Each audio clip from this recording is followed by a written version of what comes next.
A figura lendária que a história consagrou como Ricardo Coração de Leão veio ao mundo em 8 de setembro de 1157, provavelmente no Palácio de Beaumont, em Oxford, uma das residências reais da dinastia angevina na Inglaterra do século XII. Seu pai, Henrique II, nascido em 1133, já havia consolidado o controle sobre vastos territórios franceses herdados de Guilherme, o Conquistador, como o Ducado da Normandia e o Condado de Maine, ainda na década de 1140. No entanto, sua ascensão ao trono inglês só se concretizou 3 anos antes do nascimento de Ricardo, quando a morte do primo e rival, o rei Estevão, pôs fim a uma longa guerra civil que dividira o reino. Sua mãe, Leonor da Aquitânia, era uma mulher de personalidade marcante, cujo primeiro casamento com Luís VII da França terminou em divórcio. Ao se unir a Henrique II em 1154, ela trouxe como dote o vasto ducado da Aquitânia, amplificando ainda mais o já impressionante domínio territorial da família. Essa dinastia, conhecida pelos pósteros como Plantageneta, nome derivado de uma flor usada como símbolo pelo pai de Henrique II, passou a governar um império que se estendia de um lado a outro do Canal da Mancha, abrangendo não apenas a Inglaterra e o país de Gales, mas também grande parte do norte e do oeste da França. Ricardo cresceu em um ambiente onde o poder se dividia entre 2 mundos. Enquanto os Plantagenetas reinavam na Inglaterra, também ocupavam uma posição de destaque na nobreza francesa. Seu pai, além de rei inglês e senhor de Gales, era herdeiro das conquistas normandas na França, controlando territórios como a Normandia e a Aquitânia, esta última, graças ao casamento com Leonor. Curiosamente, apesar de sua influência, os monarcas ingleses ainda deviam lealdade formal aos reis franceses como duques da Normandia, mesmo enquanto disputavam com Paris a hegemonia política e militar sobre a França.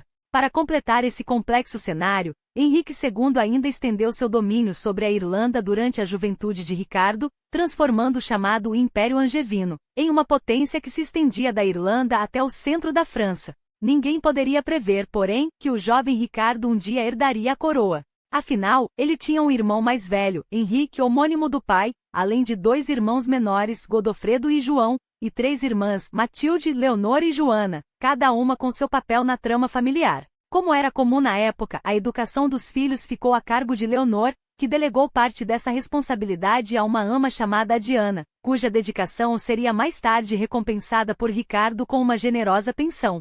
Pouco se sabe sobre sua infância, mas tudo indica que recebeu a formação típica de um príncipe, treinamento militar rigoroso, domínio avançado do latim e um gosto refinado por poesia e música. Há até relatos de cronistas muçulmanos que atestam seu interesse pela cultura árabe, embora não se saiba se isso refletia um conhecimento prévio ou se era apenas uma forma de destacar sua suposta abertura cultural. A vida adulta de Ricardo esteve profundamente ligada à França, não à Inglaterra, e esse vínculo começou cedo. Em junho de 1172, com apenas 14 anos, foi oficialmente nomeado Duque da Aquitânia. No ano seguinte, porém, já se via envolvido na primeira de uma série de guerras internas que abalaram os Plantagenetas, uma rebelião liderada por Leonor e seus filhos em aliança com Luís VII contra Henrique II. Nesse conflito, Ricardo foi armado cavaleiro pelo próprio rei francês e no verão de 1173, teve seu batismo de fogo em batalha na Normandia. Poucas semanas depois, seu pai tentou apaziguá-lo oferecendo o controle total de importantes castelos franceses e metade das rendas da Aquitânia, título que até então, Ricardo detinha mais no nome do que na prática. Inicialmente, ele recusou a proposta, mas o rumo da revolta mudou drasticamente em novembro de 1173, quando Leonor foi capturada por Henrique II. A luta prosseguiu por meses até que em 1174, o filho mais velho e Luís VII aceitaram um acordo de paz. Ricardo, que já demonstrava uma independência surpreendente para sua idade, só se submeteu em setembro daquele ano. Embora a rebelião tivesse abalado a família, Henrique II não viu nisso uma ruptura definitiva. Pelo contrário, impressionado com a determinação do segundo filho, o rei lhe concedeu, após o conflito, o comando efetivo sobre parte das forças armadas do reino. Era o início de uma trajetória que marcaria Ricardo não apenas como herdeiro, mas como um líder nato em um império fragmentado, onde lealdades e ambições se entrelaçavam em um jogo de poder sem fronteiras. Não bastava dominar a espada, era preciso dominar também o território. E foi com essa missão que Ricardo, ainda antes de completar 20 anos, recebeu o comando das forças do Ducado da Aquitânia com ordens claras. esmagar qualquer sinal de rebelião que surgisse na região. Não se tratava de um mero exercício de autoridade, mas da primeira prova real de seu talento para governar. Um teste que se estenderia por mais de uma década, dos turbulentos anos de 1175 até o final da década de 1180. Seu campo de batalha? O coração da França Ocidental e Central, onde nobres como Aimar, Visconde de Limoges, e Guion, Conde de Angoulême, teimavam em desafiar a supremacia plantageneta. Suas campanhas não conheceram limites. Em 1176 e 1177, as legiões de Ricardo avançaram até as fronteiras de Navarra, aquele pequeno reino basco encravado nos Pirineus, onde França e Espanha se encontram. Cada vitória, cada castelo tomado, cada rebelde subjugado esculpia, golpe a golpe, a lenda de um guerreiro ainda em formação. Era um jovem de estatura imponente. Os cronistas da época, como Ralph de Coggeshall e Benedito de Peterborough, registram que ultrapassava os 6 pés de altura, uma raridade no século XII. Seu cabelo, entre o ruivo e o loiro, contrastava com a pele pálida e seu porte, imponente, já anunciava o líder que se tornaria. Mas não era apenas a aparência que o distinguia. Ricardo cultivava com esmero a imagem do guerreiro invencível, um patrono das artes que atraía troubadours e poetas para sua corte, mas cujo temperamento explosivo e ambição desmedida muitas vezes ofuscavam sua generosidade. A fama de Ricardo Coração de Leão, nome que se espalharia como fogo por toda a Europa a partir dos anos 1180, não era mero exagero. Ela nascia de uma combinação letal de habilidade militar e uma personalidade que não admitia meias medidas. Seu casamento, negociado com minúcia diplomática, selaria sua aliança com Sancho VI de Navarra, desposando Berengária, a filha mais velha do rei. Porém a união, apesar de estrategicamente vantajosa, jamais geraria herdeiros, um fato que, somado a insinuações de cronistas medievais sobre sua vida privada, alimentaria séculos depois especulações entre historiadores. Teriam suas preferências pessoais, ou mesmo uma possível bissexualidade, explicado a ausência de descendência. As fontes são ambíguas e o debate persiste, mas uma coisa é certa. O Ricardo que emergia naquele período era um homem de contradições, tão capaz de inspirar lealdade quanto de provocar ressentimento com sua mão de ferro. E foi justamente essa mão de ferro que nos anos seguintes esmagaria qualquer resistência na Aquitânia, às vezes, com uma brutalidade que até mesmo para os padrões da época parecia excessiva. Castelos eram arrasados, terras confiscadas, e a nobreza local, quando não se submetia, via suas fortalezas reduzidas a escombros. O poeta Bertrand de Borne, testemunha ocular da devastação, não poupou palavras. Ele os persegue, toma suas fortalezas, quebra e queima tudo ao seu redor. Não era apenas guerra, era um aviso. E onde alguns viam tirania, outros enxergavam a necessária firmeza de um governante em um território tão instável quanto cobiçado. Mas enquanto Ricardo consolidava seu domínio com sangue e fogo, as fraturas dentro da própria família plantageneta se aprofundavam. A prisão de Leonor, sua mãe, por ordem de Henrique II, apenas agravava as tensões. E no centro de tudo, a questão que consumia a todos, a sucessão. Henrique II, já próximo dos 50 anos, uma idade avançada para a época, via seus filhos se digladiarem pelo legado de um império que se estendia da Inglaterra à França. Ricardo, embora segundo na linha sucessória, não aceitava passivamente o destino traçado pelo pai. A Aquitânia que ele governava com mão de ferro, não era para ele um mero feudo a ser herdado, mas um reino dentro do reino, e a ideia de dividir seu poder com o irmão mais velho, Henrique o Jovem, era insuportável. O estupim veio no inverno de 1182. Henrique II exigiu que Ricardo prestasse homenagem ao irmão, reconhecendo sua autoridade sobre a Aquitânia. Uma humilhação inaceitável. Ricardo recusa-se. O rei, em resposta, envia o terceiro filho, Godofredo, para pacificar a região. O resultado?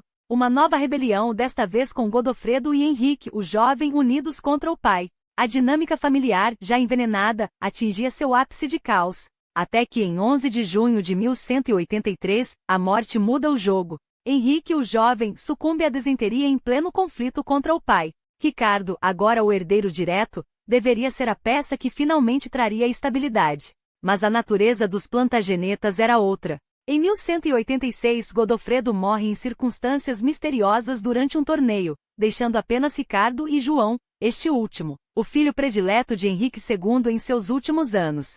O rei, em um movimento que só poderia ser interpretado como provocação, passa a insistir que a Aquitânia fosse legada a João, enquanto Ricardo herdaria o restante do império. uma afronta que Ricardo não estava disposto a tolerar. A resposta veio em 1187, quando, em uma jogada ousada, aliou-se ao jovem Felipe II da França, então com apenas 15 anos no trono, mas já um mestre na arte da intriga. A rebelião que se seguiu foi rápida e devastadora. Em 1189, as forças combinadas de Ricardo e Felipe esmagaram Henrique II, reduzindo-o à condição de um rei derrotado. Nos últimos dias de junho daquele ano, em um encontro carregado de tensão, Henrique, já doente e quebrado, amaldiçoou o filho que o traía. Poucos dias depois, em 6 de julho de 1189, o grande Henrique II morria, deixando para trás um império e um legado de sangue, ambição e traição. Ricardo, agora, era um indiscutível herdeiro, e o mundo logo conheceria o peso de seu nome.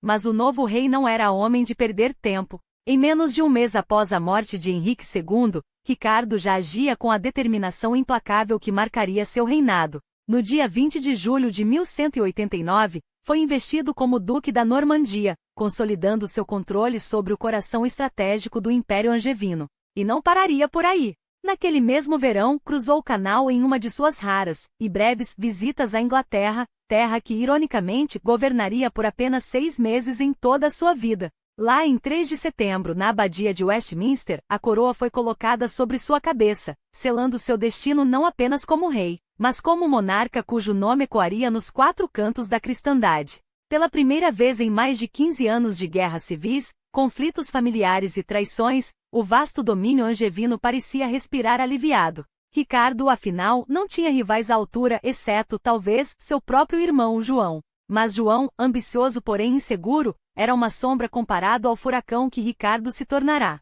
E justamente quando tudo parecia se acomodar em seu favor, quando o trono estava firme e o império unificado, o leão se voltava para um desafio ainda maior, um chamado que vinha de além-mar, onde a história da cristandade se decidia não com intrigas palacianas, mas com espadas e fé. Do Oriente chegavam notícias desesperadas. Os Estados Cruzados, aqueles frágeis reinos francos plantados na Terra Santa há quase um século, tremiam sob o avanço de um único homem, Saladino. O grande sultão curdo, cujo nome já era sinônimo de terror e admiração, havia unificado os domínios muçulmanos da Síria ao Egito, e em 1187, infligira uma derrota esmagadora aos cristãos na Batalha de Hattin. No outono daquele ano, Jerusalém, a cidade sagrada, o símbolo máximo da cruzada, caíra em suas mãos. Agora, os sobreviventes dos reinos latinos, acossados e cercados, clamavam por socorro. Se a Europa não respondesse, a presença cristã no Oriente estaria condenada ao esquecimento. Ricardo não precisou de muito para decidir. Desde 1187, quando as primeiras notícias da queda de Jerusalém chegaram à Europa, ele já se comprometera com a cruzada. Henrique II, antes de morrer, fizera o mesmo, assim como Felipe Augusto, o astuto rei da França. Não era mera formalidade. Os monarcas europeus sabiam que naquela hora, não bastava enviar exércitos de mercenários ou cavaleiros sem liderança. Era preciso que os próprios reis tomassem a cruz, que a cristandade visse seus maiores senhores marchando lado a lado sob a bandeira da fé. E Ricardo, mais do que qualquer outro, estava disposto a pagar o preço. Os preparativos começaram ainda no verão de 1189 e se estenderam pelo outono e inverno, uma máquina de guerra sendo montada peça por peça. O maior obstáculo? O ouro. Uma campanha daquela magnitude exigia uma frota capaz de transportar milhares de homens através do Mediterrâneo, provisões para anos, armas, cavalos, engenheiros de cerco. Para financiar tudo isso, Ricardo recorreu a um imposto sem precedentes, o dízimo de Saladino, uma taxa de 10% sobre todas as rendas e propriedades, instituída ainda por Henrique II e agora cobrada com mão de ferro. A Igreja, pressionada, contribuiu com somas astronômicas, extraídas dos cofres das dioceses angevinas na Inglaterra, Gales, Irlanda e França. Bispos e abades, habituados a negociar com reis, desta vez não tiveram escolha. Mas o ouro não era suficiente. Era preciso garantir que, em sua ausência, o império não desmoronasse. Ricardo, sempre desconfiado, não deixaria o poder nas mãos de João, não depois das intrigas passadas. Em vez disso, nomeou homens de confiança para governar em seu nome. Guilherme FitzRalph, um veterano leal de Henrique II, tornou-se senescal da Normandia, o verdadeiro regente do norte da França. Pagano de Rochefort assumiu Anjou, enquanto na Inglaterra, A escolha foi ainda mais provocativa. Guilherme de Longchamp, o Lorde Chanceler, um clérigo ambicioso e impopular, mas de lealdade inquebrantável, foi colocado à frente do governo. Era um recado claro a João. Não haveria espaço para suas ambições enquanto o leão estivesse ausente. E João, como era de se esperar, não aceitaria isso em silêncio. Enquanto os preparativos avançavam, o verão de 1190 chegou, e com ele, a hora da partida. No dia 4 de julho, Ricardo e Felipe Augusto deixaram Vézelay juntos, em uma demonstração de unidade que escondia uma rivalidade cada vez mais profunda. Os caminhos se separaram em Lyon. O rei francês levou suas tropas por terra, atravessando os Alpes em direção à Itália, enquanto Ricardo, impaciente, rumou para Marsella, onde uma frota o aguardava para navegar ao longo da costa italiana até a Sicília. Mas nem mesmo Leão poderia controlar todos os imprevistos. Parte de sua armada, enviada da Inglaterra e da Aquitânia, havia sido retardada por tempestades e pela indisciplina dos soldados, um episódio particularmente vergonhoso em Lisboa, onde uma orgia de vinho e violência atrasará a viagem em semanas. Ricardo, sem tempo para esperas, alugou navios em Marsella para enviar adiante parte de suas forças, enquanto ele próprio empreendia uma jornada pela costa italiana, visitando cidades, reforçando alianças e, acima de tudo, preparando o terreno para a guerra que viria. Porque uma coisa era certa: quando Ricardo Coração de Leão chegasse à Terra Santa, Saladino saberia que o verdadeiro rei dos cruzados havia chegado, e o Oriente nunca mais seria o mesmo. Mas antes de pisar na Terra Santa, Ricardo demonstrou que sua jornada não era apenas de guerra, mas também de conhecimento. Em Salerno, a joia intelectual do Mediterrâneo, ele deteve-se para visitar a famosa escola de medicina, um gesto que revelava seu fascínio pela renascença do século XII, esse florescer de ideias que transformava a Itália em farol do saber. Não era um rei que marchava cegamente para a batalha, era um estrategista que compreendia o poder da ciência tanto quanto o da espada. Só então, em 23 de setembro de 1190, suas botas finalmente pisaram Messina, na Sicília, onde o aguardava Felipe Augusto, o rei da França. Os dois monarcas se encontraram, mas enquanto o francês partiu apressado para o Oriente, Ricardo tinha contas a acertar na ilha. 11 anos antes, sua irmã Joana havia se casado com Guilherme II, o Bom, rei da Sicília. Mas a morte de Guilherme em 1189 abriu espaço para a usurpação. Tancredo, um bastardo ambicioso, tomou o trono e, temendo que Joana se tornasse símbolo de resistência, a aprisionou. Quando Ricardo chegou, não houve hesitação.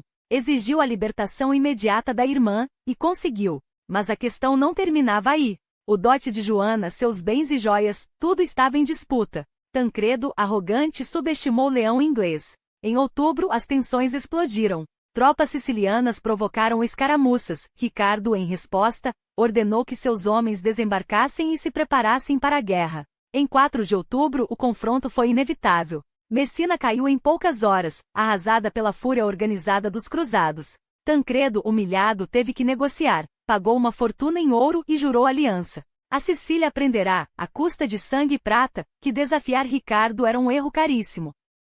Enquanto os termos da paz eram selados, navios partiram rumo à Espanha para buscar Berengária de Navarra, a noiva prometida há tanto tempo. O inverno de 1190 deveria ser de celebração, o casamento real, a união de dois reinos, o fortalecimento do Império Angevino. Mas o destino, como sempre, tinha outros planos. Quando Ricardo finalmente zarpou de Messina, em 10 de abril de 1191, com uma frota de mais de 200 navios e 17.000 homens, Berengária ainda não havia chegado. E o mar, traidor, logo mostrou sua face mais cruel. Uma tempestade monstruosa dispersou a armada. Dias depois, ao se reunirem perto de Creta, a constatação foi amarga. Dezenas de navios haviam se perdido entre eles, o que transportava não só a noiva de Ricardo, mas também sua irmã Joana. Abandoná-las não era opção. Uma busca implacável se seguiu pelo Mediterrâneo Oriental, até que, finalmente, o navio foi localizado, ancorado em Limassol, na ilha de Chipre. E foi ali, naquele pedaço de terra estratégico e cobiçado,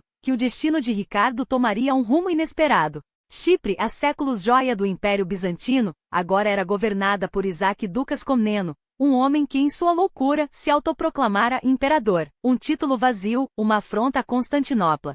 Pior, ao avistar os navios cruzados dispersos pela tempestade, Isaac viu uma oportunidade. Capturou várias embarcações, e quando soube que o navio de Joana e Berengária estava em suas águas, preparou-se para fazê-lo também. Um erro fatal. Em maio de 1191, Ricardo desembarcou em Chipre. Exigiu a libertação dos prisioneiros e dos navios. Isaac, arrogância personificada, recusou. A resposta foi rápida e brutal. Os cavaleiros de Ricardo investiram contra Limassol em um ataque relâmpago, tomando a cidade antes que o usurpador pudesse reagir. O imperador fugiu, mas perdeu seu tesouro, seu exército e, acima de tudo, sua autoridade. Nas semanas seguintes, a resistência foi esmagada. Chipre, rica em recursos e rotas comerciais, caiu nas mãos dos cruzados, e nunca mais seria a mesma. A conquista foi tão rápida quanto estratégica. Ricardo não agia sozinho. Líderes dos estados cruzados como Guido de Lusignan, o rei sem coroas cujo trono em Jerusalém havia sido roubado por Saladino, chegaram com reforços.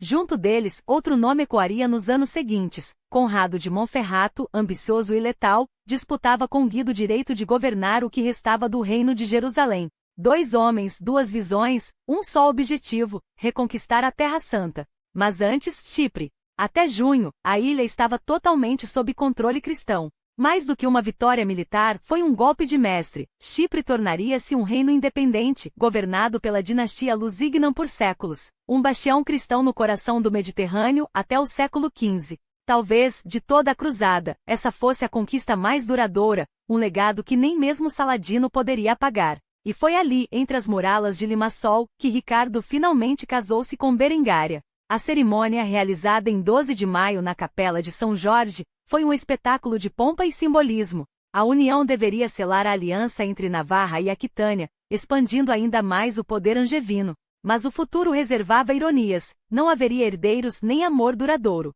Alguns chegariam a duvidar se o casamento fora sequer consumado. Ainda assim, por alguns dias, Chipre vibrou com festas, como se o próprio destino sorrisse para o rei guerreiro. Mas a guerra não esperava. Em 8 de junho de 1191, mais de um ano depois de deixar a França, Ricardo finalmente pisou em solo sagrado, perto de Acre. A cidade, joia estratégica no norte da atual Israel, estava sitiada há 2 anos, o primeiro contra-ataque cristão desde a catástrofe de Hattin, quando Saladino esmagara os cruzados e tomara Jerusalém. Guido de Lusignan e Conrado de Monferrato lideravam o cerco, agora reforçados pela chegada do rei francês, Felipe Augusto, em abril. Mas foi a presença de Ricardo que mudou tudo. Com suas máquinas de guerra, sua tática implacável e sua reputação de invencibilidade, o cerco de Acre tornou-se insustentável para os defensores muçulmanos. Em 4 de julho, as portas da cidade se abriram. Os termos foram duros, mas justos. A guarnição árabe poderia partir, desde que pagasse um resgate exorbitante e deixasse reféns como garantia. A vitória foi celebrada, mas não por todos. Felipe Augusto, doente e cansado, viu ali sua chance. Sob o pretexto de uma disenteria quase fatal, anunciou seu retorno à França, onde, longe dos olhos de Ricardo, poderia tramar contra ele, minando seu poder na Europa enquanto o leão inglês ainda lutava no Oriente. A partida de Felipe era um aviso: a cruzada não era apenas uma guerra contra Saladino. Era também um jogo de tronos, onde aliados se tornavam rivais e a traição espreitava atrás de cada juramento. Mas Ricardo, com Acre conquistada e o caminho para Jerusalém finalmente aberto, não tinha tempo para intrigas. A verdadeira batalha ainda estava por vir, e quando ele marchasse para o sul, o deserto tremeria. Agora, Ricardo não era apenas o líder inconteste da Terceira Cruzada. Era o homem que, pela primeira vez, faria Saladino encará-lo face a face em campo aberto. E esse momento chegaria mais cedo do que muitos imaginavam. Com a costa da Palestina sob seu controle, o leão da Inglaterra transformava cada porto conquistado em uma lança apontada para o coração de Jerusalém. Mas antes que a marcha final começasse, o deserto seria regado com sangue, e não apenas o dos inimigos. Em agosto de 1191, enquanto os exércitos se preparavam para avançar, um ato brutal mancharia para sempre a reputação de Ricardo. Saladino, astuto como sempre, havia falhado no pagamento da primeira parcela do resgate prometido pelos defensores muçulmanos de Acre, homens que semanas antes haviam se rendido sob a palavra de que suas vidas seriam poupadas.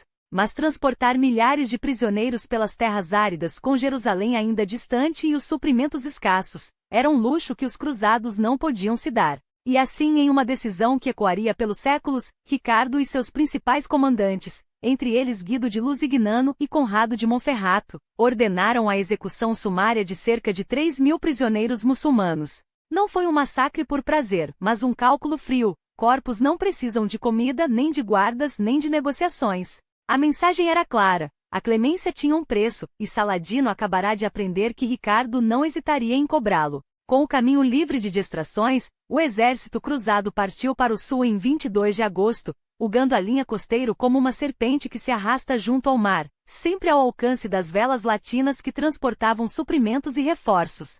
Era uma estratégia inteligente, mas perigosa.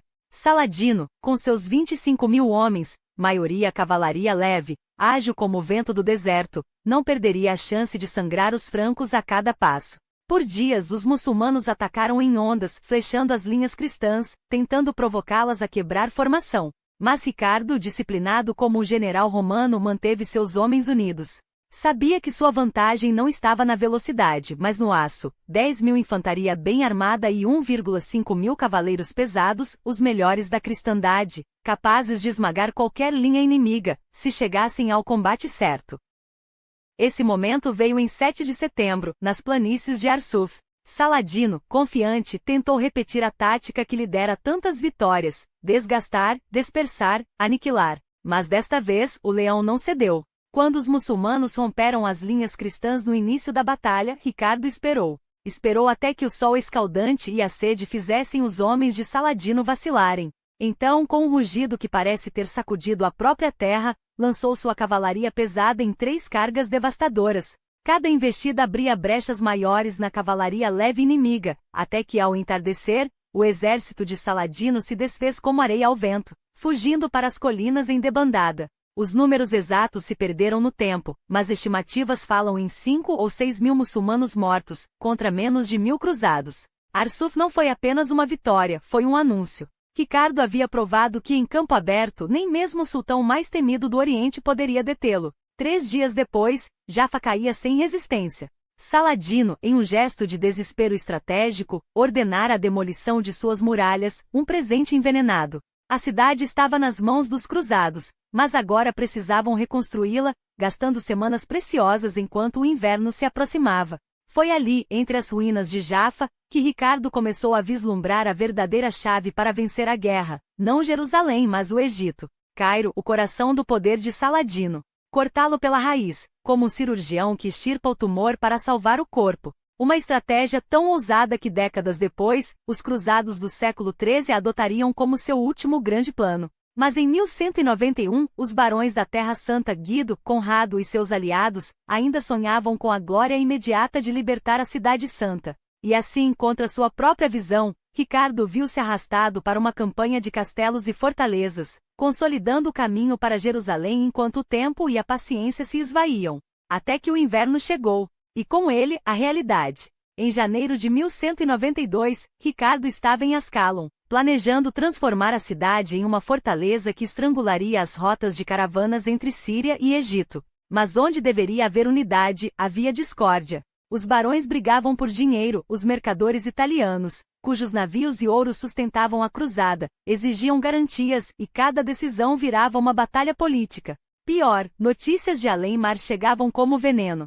João, seu irmão, tecia alianças com Felipe Augusto na França, ameaçando desmantelar o império que Ricardo havia construído com sangue e ferro. O rei da Inglaterra percebeu, então, a cruel ironia de sua situação. Enquanto lutava por Deus no Oriente, seu reino desmoronava no Ocidente. A gota d'água veio em abril. Conrado de Monferrato, o homem que Ricardo havia escolhido para liderar a cruzada em sua ausência, foi assassinado por 2 achachins nas ruas de Tiro. Ninguém jamais provou quem ordenou o crime, as suspeitas recaíram sobre todos, de Saladino a Ricardo próprio, mas o resultado foi o mesmo: caos. E quando, em julho, Saladino retomou Jaffa, sitiando a cidade que os cruzados haviam conquistado com tanto esforço, o leão soube que seu tempo havia acabado. Não poderia salvar Jerusalém se não pudesse nem salvar a si mesmo. Em 2 de setembro de 1192, após negociações tensas, um acordo foi selado, uma trégua de 3 anos. Ricardo cederia a Ascalon, mas mantinha a costa de Jaffa-Acre, além de Chipre. E pela primeira vez em décadas, os peregrinos cristãos poderiam entrar em Jerusalém sem medo de terem suas gargantas cortadas. Não era a vitória que sonhara, mas era o máximo que o Oriente lhe permitirá levar. Quando partiu em 9 de outubro, Ricardo deixava para trás um legado de sangue e glória, e uma pergunta que ecoaria pelos séculos: O que teria acontecido se ele tivesse ficado? Mas o leão não olhava para trás. Seu próximo campo de batalha não seria nas areias da Palestina, mas nos salões traiçoeiros da Europa. E desta vez, o inimigo não usaria turbante, mas uma coroa. O caminho de volta à Europa não seria um triunfo, mas uma armadilha. Enquanto o leão de Inglaterra navegava pelas águas traiçoeiras do Adriático, os principados germânicos se fechavam contra ele como uma jaula de aço. À frente, Leopold V da Áustria, aliado intransigente de Henrique VI, o ambicioso imperador do Sacro Império Romano Germânico, espreitava, pronto a transformar a rota de Ricardo em um beco sem saída. O imperador, que sonhava em liderar futuras cruzadas e via em Ricardo um obstáculo a ser esmagado, já havia tecido sua teia. E pior, nas sombras, o rei Felipe da França, antigo companheiro de armas e agora inimigo jurado, aguardava notícias da queda do rival. Ricardo sabia que pisar em terras de Leopold era assinar sua própria sentença. Então, em Corfu, contratou galeras velozes e reduziu sua comitiva aos homens mais leais, aqueles que não vacilariam nem diante da traição, nem da morte. Disfarçados de peregrinos com mantos puídos e rostos marcados pelo sol da Terra Santa, tentaram deslizar pela Europa como sombras. Mas o destino, sempre cruel com os grandes, tinha outros planos. Uma tempestade arremessou seus navios contra a costa austríaca, e quando tentaram fugir para a Morávia, os olhares desconfiados dos guardas de Leopoldo seguiram como lobos farejando sangue. Em dezembro de 1192, perto de Viena, a armadilha se fechou. Ricardo, o rei invencível, foi capturado como um criminoso comum. A notícia voou mais rápido que qualquer galopada. O leão está acorrentado. Henrique VI, ao receber a confirmação, não conteve o riso. Imediatamente despachou mensageiros a Felipe da França, anunciando o presente que o céu lhe entregará. O rei da Inglaterra é nosso. Enquanto isso, do outro lado do canal, João Sem Terra, o irmão traidor, não perdeu tempo. Correu para Paris, ajoelhou-se diante de Felipe e jurou lealdade, como um cão faminto roubando os ossos do dono ausente. A igreja, porém, rugiu. Os cruzados, argumentavam os prelados, eram intocáveis, sagrados pela própria jornada a Jerusalém. Pressões implacáveis caíram sobre Leopold e Henrique, solte-o ou enfrentem a ira de Deus. Mas a política não se curva à moral. Semanas se arrastaram em negociações sujas, onde cada palavra era uma adaga disfarçada. Ricardo, acorrentado em Durtem, teve que se defender de acusações ridículas, que abandonara a cruzada, que traíra Cristo. Como se as areias da Palestina não estivessem ainda manchadas com seu sangue. No fim, em fevereiro de 1193, os termos foram impostos. Um resgate monstruoso, 100.000 marcos de prata, o equivalente a 3 vezes o orçamento anual da coroa inglesa. E mais, 50 galeras, 200 cavaleiros por ano, entregues como tributo a Henrique VI. O imperador, é claro, usaria cada moeda, cada espada, para financiar sua cruzada nos anos seguintes. Ricardo, o rei que humilhara Saladino, agora via seu ouro alimentar o inimigo. Mesmo após o acordo, a libertação foi uma farsa prolongada. Só em janeiro de 1194, 14 meses depois de deixar a Terra Santa, Ricardo pisou novamente em solo livre. Mas a Europa que encontrou não era a que deixará. Enquanto ele apodrecia em masmorras alemãs, Felipe da França movia suas peças. Em 1192 incitaram uma rebelião em Aquitânia, contando com a fraqueza do rei ausente. Mas subestimaram os aliados de Ricardo. Sancho de Navarra, cunhado do Leão e senhor dos Bascos, esmagou a revolta com mão de ferro. Não bastasse, arrasou Toulouse em represália, enviando uma mensagem clara: Aquitânia não era terra de ninguém. Na Inglaterra, a lealdade resistira. Os barões que juraram fidelidade a Ricardo antes da cruzada mantiveram sua palavra, sabotando as manobras de João a cada passo. Mas nem tudo eram boas notícias. Em abril de 1193, Felipe infligira um golpe doloroso. Tomara Gisors, em Normandia, depois que o Castelão, convencido de que João logo herdaria o ducado, abriu os portões sem luta. A traição prosperava onde a dúvida se instalava. Quando Ricardo finalmente cruzou o Reno em fevereiro de 1194, não era mais o mesmo homem. A prisão o endurecera, mas não o quebrara. Na Alemanha, antes de embarcar para casa, renovou alianças com os príncipes do Oeste, assegurando que nenhuma espada teutônica se voltaria contra ele no futuro. E então, em 13 de março, pisou em solo inglês. A resistência foi quase nula. João, covarde como sempre, estava em Normandia conspirando com Felipe. Ricardo, sem perder tempo, foi direto aos santuários de Canterbury, Bury e Street de Mons, como se buscasse não só a bênção divina, mas um lembrete de que ainda era um rei ungido. Depois, rumou para Nottingham, onde a rebelião de João supurava como uma ferida. Em 28 de março, o castelo se rendeu, sem derramamento de sangue, sem misericórdia. Corado novamente com os símbolos do poder, Ricardo convocou a corte em Winchester. Mas a Inglaterra era apenas um prelúdio.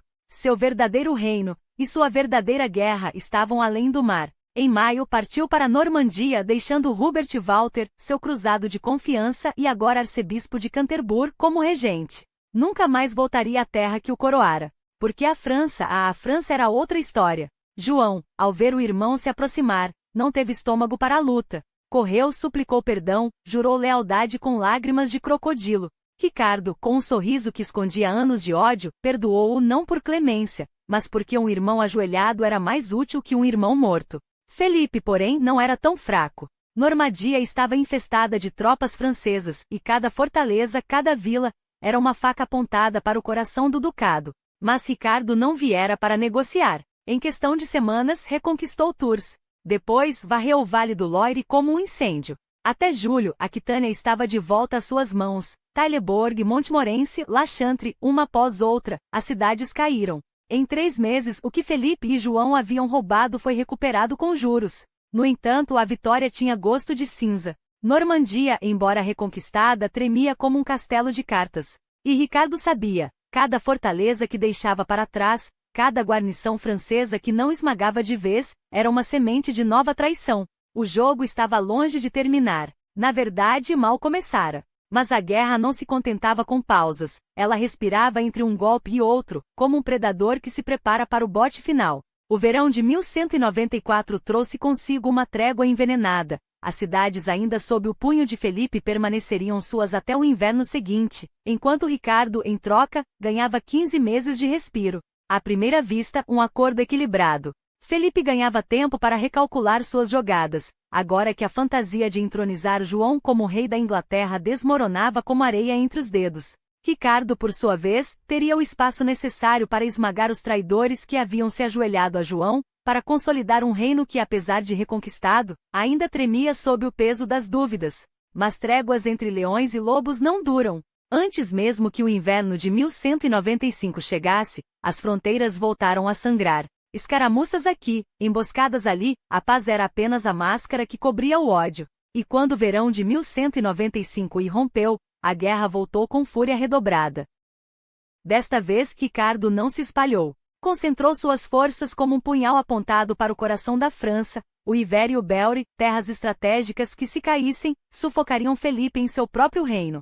A tática funcionou. Até o outono, o rei francês, acossado, ofereceu um acordo desesperado. Devolveria tudo o que havia roubado durante a cruzada, em troca do casamento de Luís, seu herdeiro, com Leonor, sobrinha de Ricardo. Uma aliança de sangue para selar o que as espadas não conseguiram. Mas Ricardo, que conhecia o valor das palavras tão bem quanto o das batalhas, recusou. E quando a recusa ecoou, as conquistas se multiplicaram. Até que, em janeiro de 1196, Felipe não teve escolha. O Tratado de Louviers foi sua rendição disfarçada. Devolvia quase tudo, menos o Vestin, aquela cunha de terra perto de Paris, e alguns castelos fronteiriços.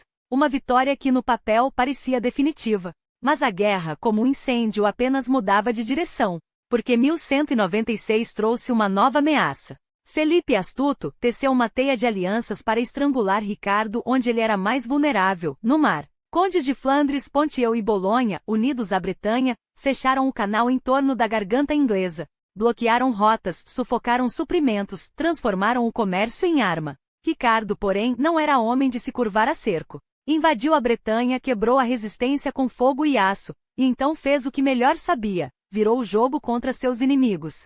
Balduin de Flandres, que ontem bloqueava seus navios, hoje marchava sob suas ordens, arrasando Artois e tomando Douai, uma cidade que Felipe julgava intocável. E como se o destino quisesse provar que Ricardo era, de fato, o favorito dos deuses, um golpe ainda mais audacioso veio do leste. Príncipes alemães, em um movimento que ecoaria pela história, ofereceram seu apoio para coroar Otão e sobrinho de Ricardo, filho de sua irmã Matilde, como imperador do Sacro Império. Um xeque-mate diplomático. Enquanto Felipe se debatia em suas próprias armadilhas, Ricardo estendia sua sombra sobre a Europa. Os anos de 1197 e 1198 foram o auge desse reinado de ferro.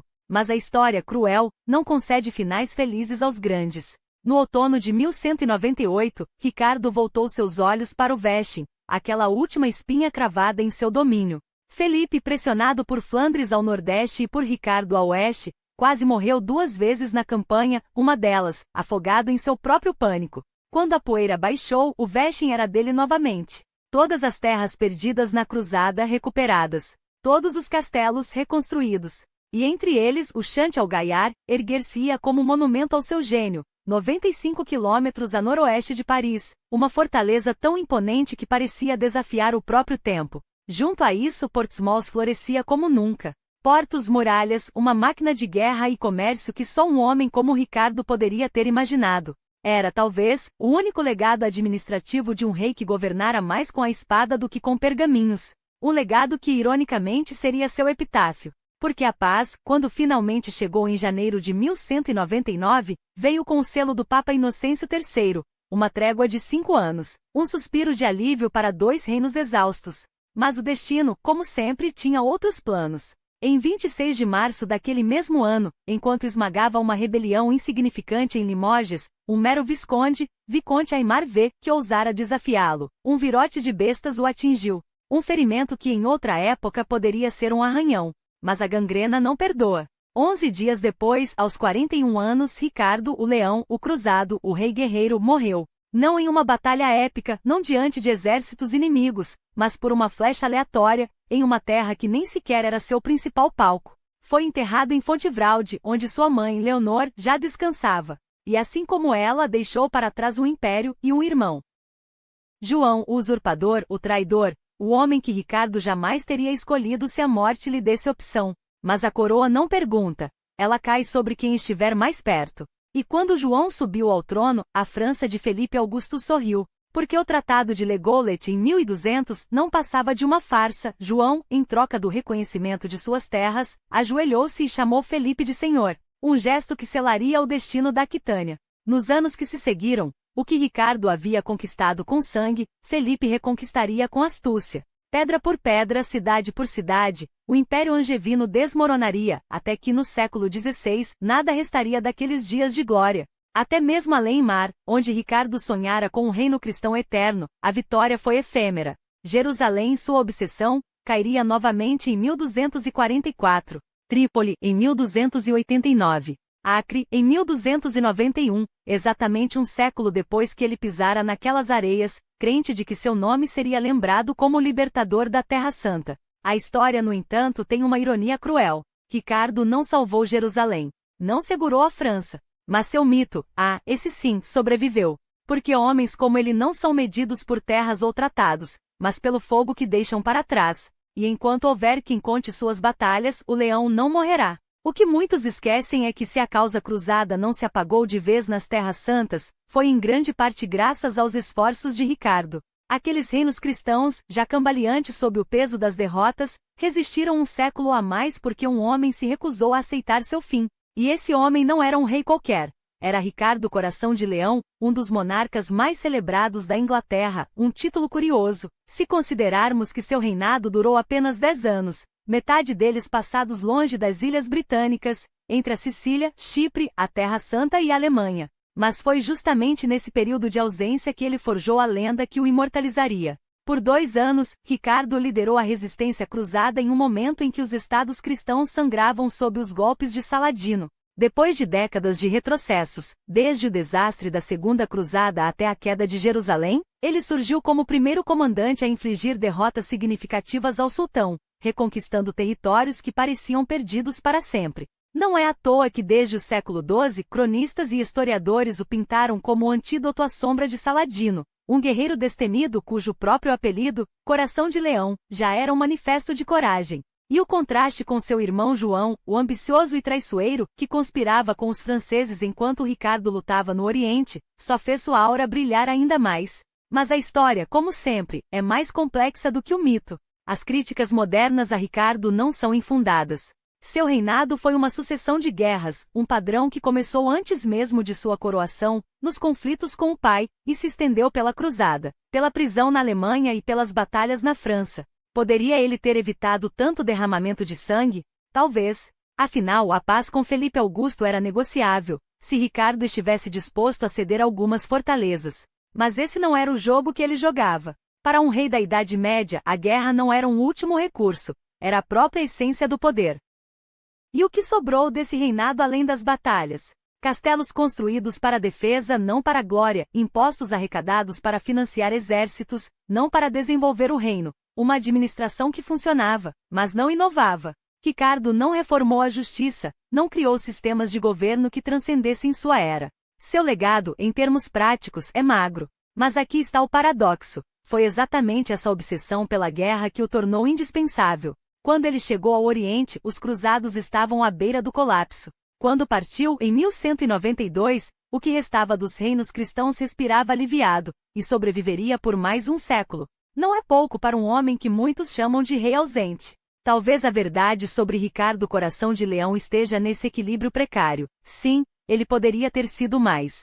Poderia ter governado em vez de guerrear, construído em vez de conquistar. Mas a Europa do século XII não pedia reis filósofos, pedia espadas. E Ricardo, com todas as suas falhas, foi a espada que não quebrou. Se seu reinado foi uma oportunidade perdida ou um capítulo necessário da história, depende de como se mede um homem, pelas terras que conquistou ou pelo fogo que acendeu. Porque no fim o que importa não é apenas o que ele fez, mas o que seu nome ainda faz hoje, ecoar.